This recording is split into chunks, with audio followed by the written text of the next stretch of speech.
Hello, everyone, and welcome back to another Voyager's Guide to Ravean kind of deity profile. Getting close to the end here, this time we're going to talk about the Shadow Stalker. The Shadow Stalker is an evil aligned deity of murder and selfishness. He embodies these ideals, serving as the patron of assassins and vampires. The Shadow Stalker is often depicted as a pale man with jagged armor and ratty furs, with long, stringy white hair like spider silk. The Shadow Stalker was said to once be a mortal assassin that fell to the curse of vampirism before deification. It is also said that now the Shadow Stalker tests the other Stalkers of the night, challenging them over time to be the best or die trying. In the cutthroat world of sellswords and assassins, competition is often a deadly sport. And sometimes, the dangers of worshipping the Shadow Stalker and becoming more powerful as a result can mean that the Shadow Stalker will test you, and should you fail, it may be the death of you. The Shadow Stalker is followed by a variety of murderers and criminals that invoke his name for power or favor, but his other most prominent group of followers is the vampiric kind.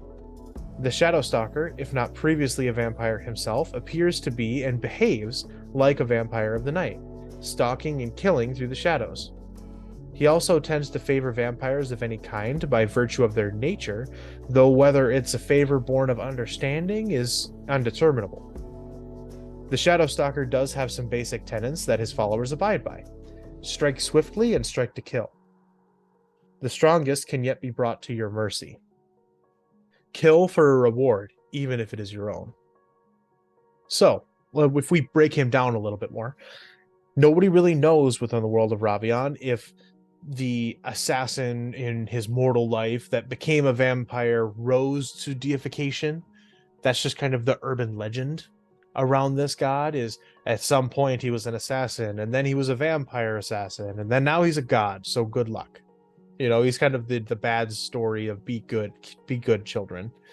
Don't mess with getting into the world of crime and going out in the dark and all of these things.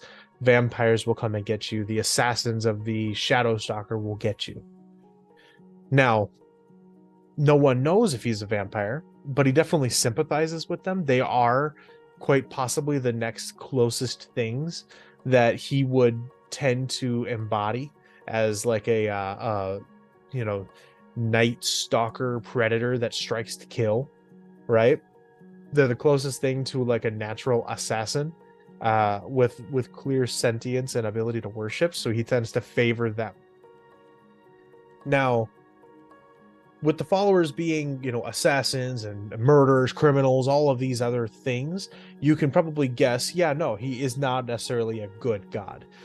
And his goal is to inspire people to be the best. And inspiring those people to be the best, the way that he would do it is by forcing people to be the best, right?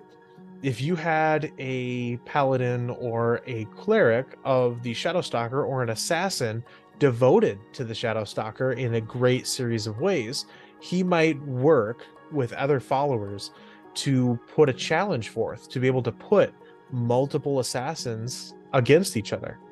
You might have a situation where you have two world-class assassins that have now been hired to take each other out.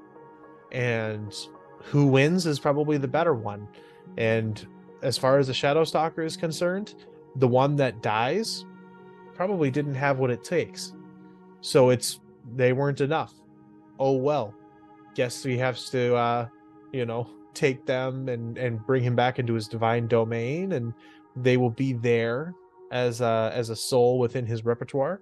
And then now this living assassin is stronger for the experience, right? That tends to be part of his kind of goal, is let me test you. I got this. Let me test you. And you don't necessarily want to be tested all the time by an evil deity. So his tenets are pretty, basic, but we'll break them down a little bit. Strike swiftly and strike to kill. That basically is, if you're going to do the job, do it right. This is focused towards like assassins and vampires.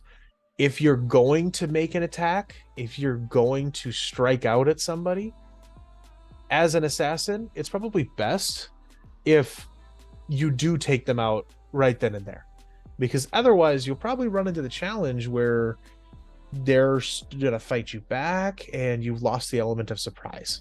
So strike swift, strike to kill. You avoid any issues with losing your surprise.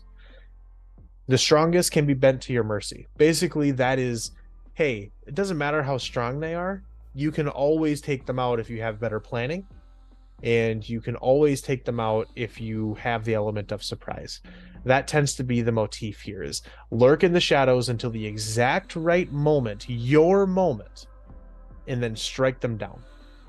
You can be an extremely powerful king, queen, fighter, giant muscled Goliath, and it only takes one dagger to the throat in the middle of the night when you're asleep and you're gone.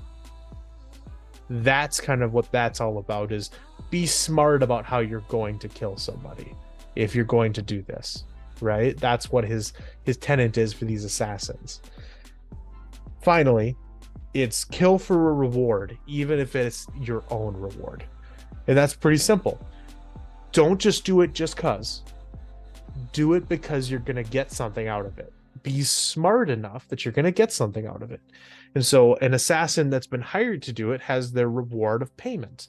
A vampire has their own reward of they're hungry and they need to do it. Sometimes, though, and he's not opposed to it, sometimes, though, you'll have a serial killer or a murderer that is plenty happy to kill for the reward of a job well done, or kill for the reward of the gratification of the deed. And that tends to be the biggest struggle, is he doesn't care about those people that do get killed in the process. That's what makes him an evil god, is he doesn't care about the different individuals' lives that are lost in the process. He only cares about those assassins that grow and become more powerful and are able to take more life. That makes him a very, very bad god when it comes to the very different kind of dynamics within the world, because his followers are the people that end other people. So that's it for the Shadow Stalker. If you liked this video, I mean, definitely leave a like. Let me know. That way I can figure out what the audience here, what you enjoy most, and get you more of that content. Otherwise, kind of leave me a comment. What do you think interesting assassin kind of combat would be? We just saw the movie Bullet Train, where there's a bunch of assassins like that. What's an experience like that from different people in pop culture, different fighters that you would see in almost a death battle for this? What would that look like? What would be the most interesting mashup of head-to-head fights that the Shadow Stalker might actually enjoy?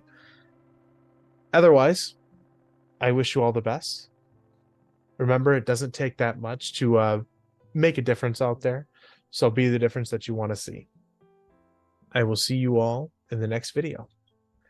Bye.